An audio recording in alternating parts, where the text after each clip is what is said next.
Meron po kayo? Hindi po.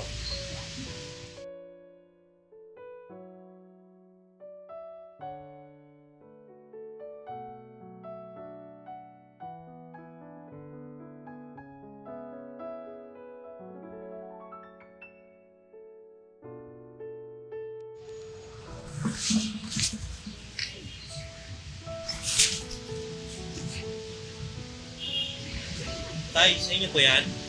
Hindi po. Pira-pira lang po. Nagugutom lang talaga ako po. Ay, hindi po pwede, Tay. Hindi po pwedeng gano'n. Kasi ito, restaurant po ito, Tay. Hindi pwede pong gano'n. Kasi baka mamaya bumalik po yung customer. Sasabihin po, kailangan order po muna kayo bago tayo kumain. Kahit pira-pira lang po, hindi pwede. Ay, hindi po pwede po, Tay. Kasi yan po yung policy. Ako din po yung mapapagalitan ng manager po namin. Ngayon, kung wala po kayong order, meron po kasi naka-reserve dito. May mga customer po kami pupunta. Sige na po, Tay. Alis po kayo. Opo.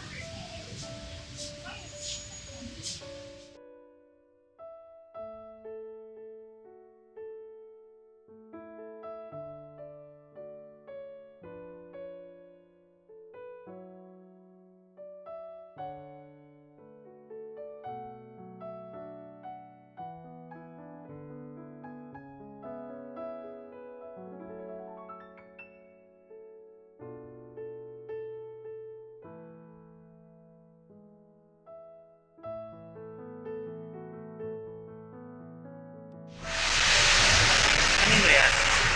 Kasama mo yung kanina?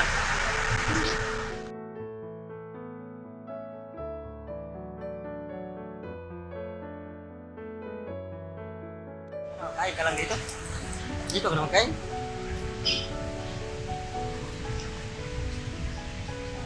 Ano dapat isa pa? Isang kalahati na sir for time. Isa na tayo. Ano rice? Bigyan mo yung rice. Magkano? 100 lang. Tayo mo na kami. Upo ka lang. Ha?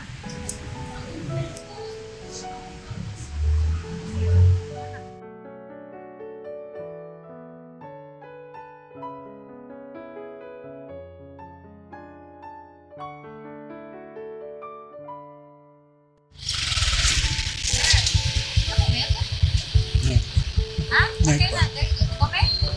Okay?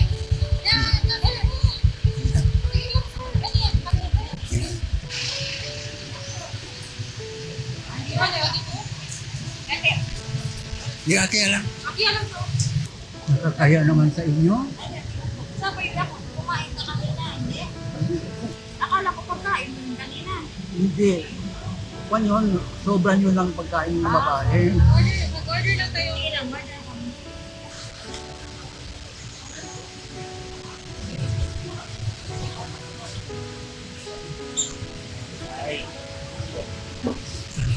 Salamat talaga sa inyo. Salamat.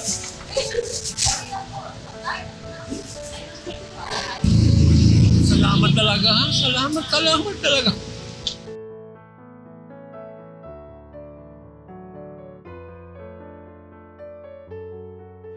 Ano sir, nakakagaan ng loob kasi parang ano lang sir, feeling blessed kasi yun lang po masabi ko, I'm speechless sir kasi amidst this generation, parang kakaunti na lang yung may humanity sir. Kanina sa akin, sobrang gaan ng loob ko kahit sa maliit na bagay nakatulong kami kay kuya kanina. Speechless din talaga ako. Kasi kahit sa panahon natin ngayon, konti na lang talaga tayo makakita na mga taong willing tumulong. Ang iba kasi kahit gusto nilang tumulong kasi nga may camera, ganyan. Ngayon, sobrang gaan talaga, happiness. Yun na lang din yung pera namin. So nag-uusap pa kami paano tayo magkaka-entrance sa grandstand nito. Sige. So tingnan na lang natin kung hanggang saan naabot yung budget. Pero kahit ganun naman po din yung nangyari, at least may natulungan kang tao. Tapos sobrang gaan din na makita si tatay na sabi niya, hulog kayo ng langit kasi nga napuno namin yung tiyan niya. Yun yung parang, siguro kung lolo ko to, anong kaya din yung mararamdaman ng ibang tao? Yung sa akin naman po, sir, kahit sino naman po na makita namin tinutulungan, binibigyan namin ng pagkain. Kasi kahit yung pera naman, sir, masasabi natin, nauubusan tayo, pero syempre ang pera na bumabalik naman. As long as pwede kang tumulong sa isang tao, tapos binigyan ka din ng opportunity para tumulong, gawin mo na po. Kasi yung opportunity na yan, hindi naman yan always Kung kailangan talaga ng tao, syempre lalapitan ka niyan. Pero hindi lahat lalapit. Kaya dapat ikaw mismo yung kusa na magtanong kung ano na ba ang lagay nila, kung okay ba sila or hindi. Sa atin, kahit anumang estado, sir, mahirap man or kayo din yung nangangailangan, tumulong pa rin tayo. Kasi hindi natin alam, malay natin, balang araw, tayo na din yung tutulungan. Kaya ganun na, sir. Alam ko kasi yung feeling na wala. So yung masasabi ko lang, sir, na sharing is caring.